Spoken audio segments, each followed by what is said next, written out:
नमस्कार दोस्तों, आप सबका अखिलेश एजुकेशन जौनपुर में स्वागत है। आज हम लोग कोशिका के प्रकार पढ़ेंगे। देखिए, कोशिका हम लोग पढ़ चुके थे। आज कोशिकाओं के प्रकार में प्रोकैरियोटिक पढ़ेंगे, जो कि यूकैरियोटिक कोशिका पहले पढ़ चुके हैं। अब देखिए, जीवधारियों में पाई जाने वाली कोशिकाएं दो प्रकार की होती है। एक होती है प्रोकैरियोटिक कोशिका और एक होती है यूकैरियोटिक कोशिका। अब प्रोकैरियोटिक कोशिका का ये देखिए चित्र है, प्रोकैरियोटिक कोशिका है। अब प्रोकैरियोटिक कोशिकाएं किसकी कोशिकाएं प्रोकैरियोटिक कोशिका में आती हैं? जीवाणु की आती है, जो कि बैक्टीरिया है। नीले हरे शैवाल ब्लू ग्रीन एल्गी की आती है। स्पाइरोकीट्स की आती है। माइकोप्लाज्मा और पीपीएलओ ये इत्यादि कोशिकाएं प्रोकैरियोटिक कोशिकाएं कही जाती हैं। अब देखिए, माइकोप्लाज्मा जो है, इसकी कोशिकाएं किस आकार की होती हैं? इसकी कोशिकाएं अनियमित आकार की, जैसी भी आकृति की बन जाएंगी, जैसा इसका आधार पाएगी ये कोशिकाएं, उसी आकार की माइकोप्लाज्मा की कोशिकाएं बन जाएंगी। इसको क्या कहा जाता है? पादप जगत का जोकर कहा जाता है। माइकोप्लाज्मा को पादप जगत का जोकर कहते हैं। अब उसके बाद जो है ये प्रोकैरियोटिक कोशिकाएं है, तो इसमें देखिए ये जो केंद्रक है, ये केंद्रक जो है, केंद्रक द्रव्य में इसका आवरण नहीं पाई जाती। ये पूरे कोशिका द्रव्य में बिखरा हुआ होता है, जो कि यूकैरियोटिक कोशिका से अलग होता है। उसके बाद इसमें होता है कोशिका झिल्ली। कोशिका झिल्ली जो होती है, इसे ही कैप्सूल कहते हैं। कोशिका झिल्ली से ये कोशिका, उसके अंदर कोशिका भित्ति पाई जाती है, पतली सी कोशिका भित्ति पाई जाती है। और जो कोशिका द्रव्य होता है, कोशिका द्रव्य में ही ये इसका आनुवंशिक पदार्थ रहता है, जिसे क्या कहते हैं? न्यूक्लियाइड केंद्र कहते हैं। उसके बाद इसमें 70S राइबोसोम पाया जाता है। देखिए, इसमें 70S राइबोसोम पाया जाता है। अब उसके बाद इसका जो ये तंतुलाइक संरचनाएं हैं, तंतुलाइक संरचनाएं जिसे पिलाई कहते हैं, तो ये तंतुलाइक संरचनाएं किस कार्य के लिए होती हैं? जब जीवाणु की कोशिकाएं किसी होस्ट से या आधार से, मतलब जिससे जहाँ से ये न्यूट्रिशन लेंगी, जब उस सतह से चिपकती हैं, तो ये इसी तंत्र के माध्यम से, पिलाई कोशिकाओं के माध्यम से ये कोशिकाएं उस सतह पर चिपकती हैं। उसके बाद जो इसका ये फ्लैजिलम है, फ्लैजिलम उसमें लोकोमोशन मतलब गमन में सहायक होता है। उसके बाद देखिए, इसमें कोशिकांग नहीं पाए जाते हैं, कोई भी कोशिकांग इसमें नहीं पाया जाता है। न माइटोकॉन्ड्रिया पाया जाएगा, न गाल्जी बॉडी पाया जाएगा, न क्लोरोप्लास्ट पाया जाएगा, न लाइसोसोम पाया जाएगा। अब देखिए, प्रोकैरियोटिक कोशिकाओं में 70S प्रकार के राइबोसोम पाए जाते हैं। अब देखिए, इसके आगे है यूकैरियोटिक कोशिका और प्रोकैरियोटिक कोशिकाओं में अंतर।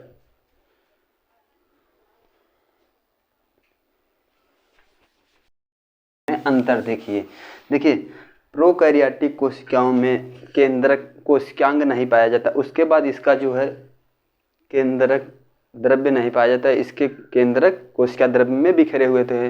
अब यूकैरियोटिक कोशिकाओं को देखिए, यूकैरियोटिक कोशिकाएं जटिल संरचना वाली कोशिकाएं हैं। जीव जगत के अधिकांश जीवों, पादप तथा प्राणियों में यूकैरियोटिक कोशिकाएं पाई जाती हैं। यूकैरियोटिक कोशिकाओं में जो केंद्रक होता है वो अस्पष्ट होता है। केंद्रक द्रव्य के अंदर पाया जाता है, जिसे DNA या RNA कहते हैं।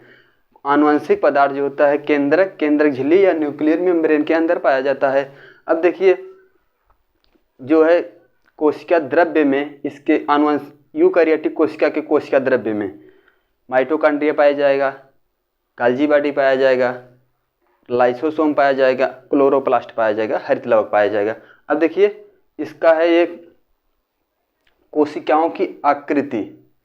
कोशिकाओं की आकृति देखिए कैसी, किस आकार की होती है? कोशिकाओं की आकृति अब पढ़ा जाएगा। कोशिकाओं की आकृति कैसी होती है? कोशिकाओं की आकृति देखिए,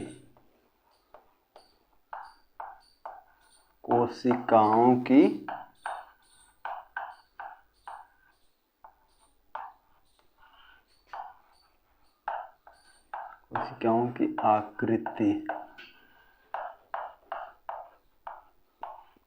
शेप ऑफ सेल्स।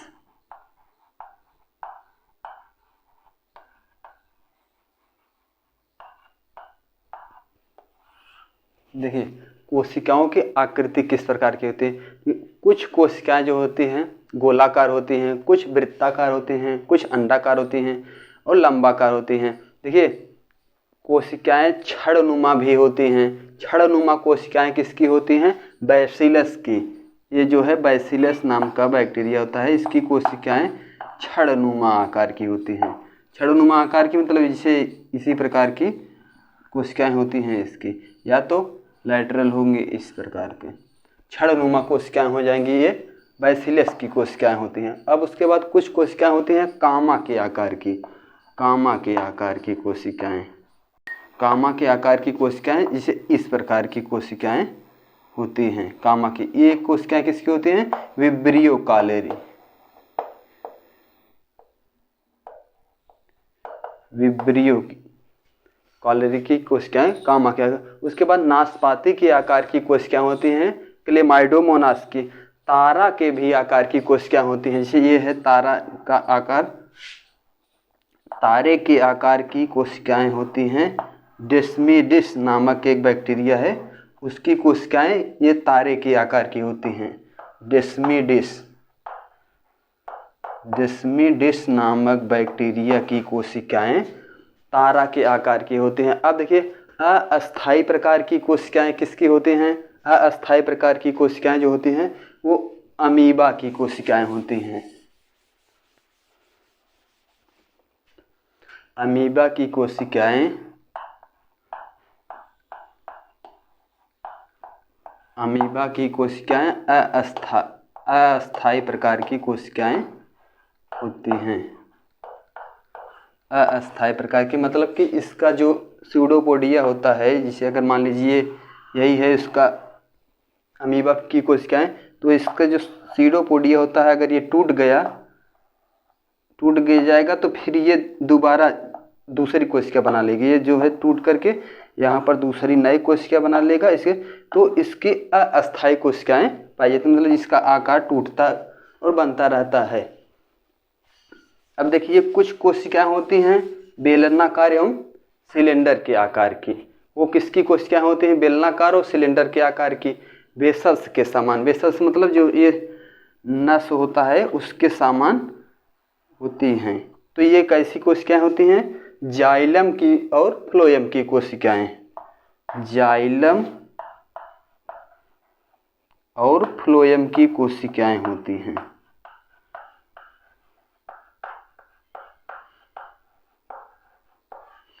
जाइलम और फ्लोएम की कोशिकाएं सिलेंडर के समान या बेलनाकार होती हैं, जिसे ये हो गया वेसल्स के समान। उसके बाद गोलाकार कोशिकाएं जो होती हैं वो जाइलम या फ्लोएम के आकार की। इस प्रकार की जो पेड़ पौधों में ये दोनों कोशिकाएं कहाँ पाई जाती हैं, पेड़ पौधों में पाई जाती हैं ना। ये दोनों कोशिकाएं जाइलम से पृथ्वी भूमि के नीचे से खनिज लवण और जल जाता है, और फ्लोएम से पत्तियों में बना भोजन पौधों के विभिन्न भागों तक पहुंचता रहता है। उसके बाद देखिए ये जो कोशिका बनी हुई है ये अमीबा की कोशिका नहीं है, ये कोशिका बैक्टीरिया की कोशिका बनी हुई है। तो देखिए बैक्टीरिया की कोशिका जो है एक छड़नुमा आकार की होती है, जो बैसिलस का, तो इसी आकार की ये कोशिकाएं बनी हुई हैं। अब देखिए कोशिकाएं एक प्रकार से फिर रिवाइज कर लेते हैं। छड़नुमा कोशिका किसकी होती है, बैसिलस की होती है। जो एक छड़नुमा आकार की कोशिकाएं होती हैं वो बैसिलस की होती है। कामा के आकार की कोशिकाएं, ये कामा के आकार की कोशिकाएं, जिसे इस कामा बनाया जाता है हिंदी में, उसी प्रकार की कोशिकाएं होती हैं। तो ये किसकी कोशिकाएं होती हैं, विब्रियो की कोशिकाएं होती हैं। विब्रियो कामा, विब्रियो कामा की कोशिकाएं कामा के आकार की होती हैं। अब नाशपाती के आकार की कोशिकाएं किसकी होती हैं, क्लेमाइडोमोनास की होती हैं। और सिलेंडर या बेलनाकार कोशिकाएं किसकी होती हैं, पेड़ पौधों में जो जाइलम और फ्लोएम पाया जाता है, पेड़ पौधों में जो जाइलम और फ्लोएम पाया जाता है उसकी कोशिकाएं बेलनाकार या सिलेंडर के आकार की होती हैं। अस्थायी प्रकार की कोशिकाएं किसकी होती हैं, कोशिका सिद्धांत, कोशिका सिद्धांत, सेल थियरी, कोशिका सिद्धांत, कोशिका सिद्धांत। सर्वप्रथम देखिए जो है कोशिका की जब खोज की गई तो इलेक्ट्रॉन सूक्ष्मदर्शी से जब इसकी खोज की गई तो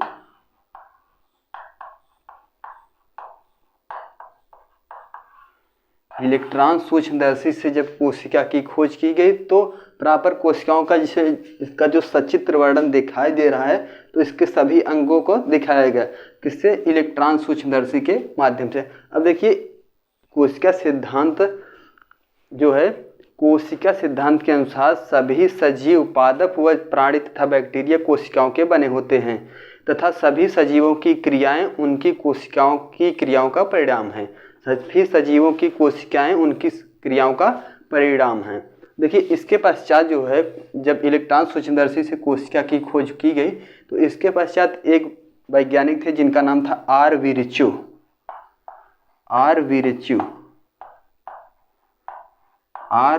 नामक वैज्ञानिक ने सन 1835 ईस्वी में इसकी जब कोशिका की खोज किया तो इनका एक विश्वविख्यात कथन है जिसे कहते हैं ओमनिज सेलुला इज सेलुला। क्या है उसका कथन, ओमनिज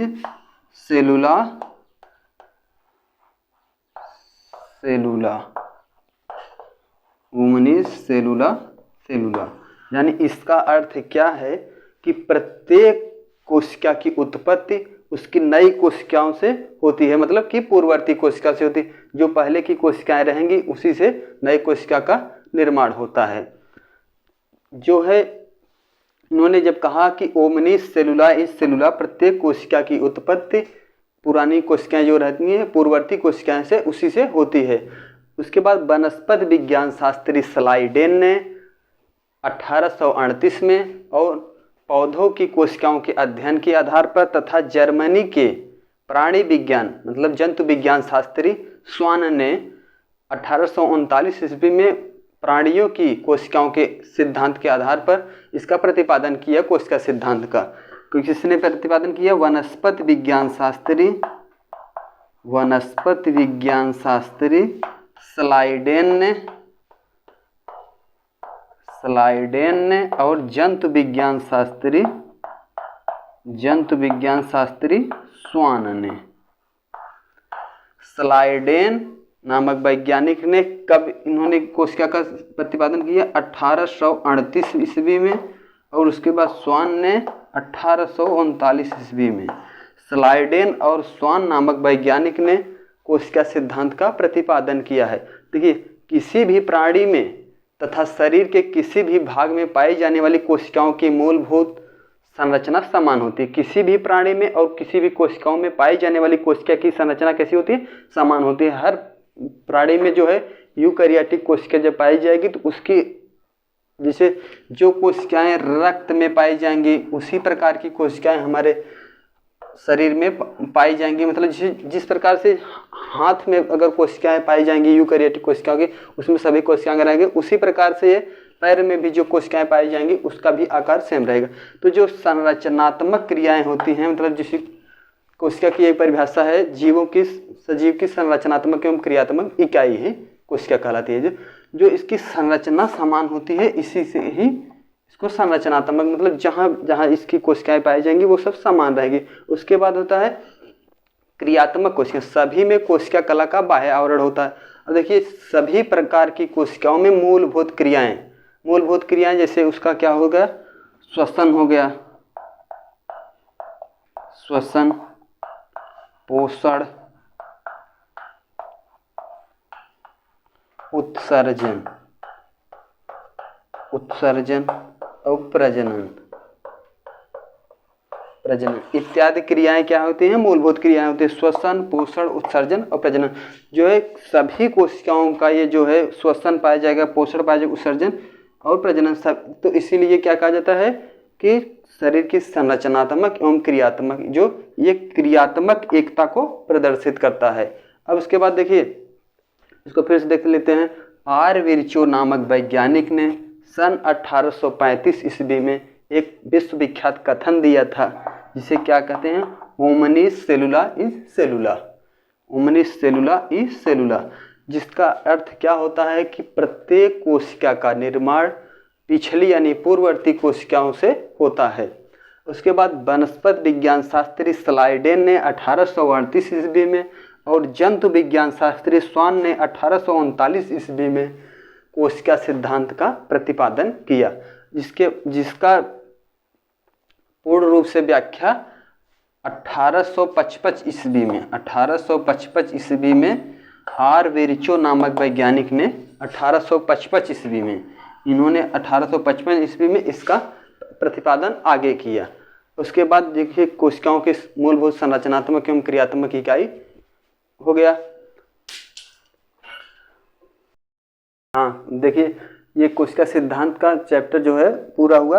अब इसके आगे हम लोग प्रोकैरियोटिक और यूकैरियोटिक कोशिकाओं में अंतर क्या है उसमें मिलेंगे। अगर ये वीडियो हमारा आप सबको अच्छा लगा हो तो इसे लाइक कीजिएगा। वीडियो में मिलेंगे, तब तक के लिए धन्यवाद।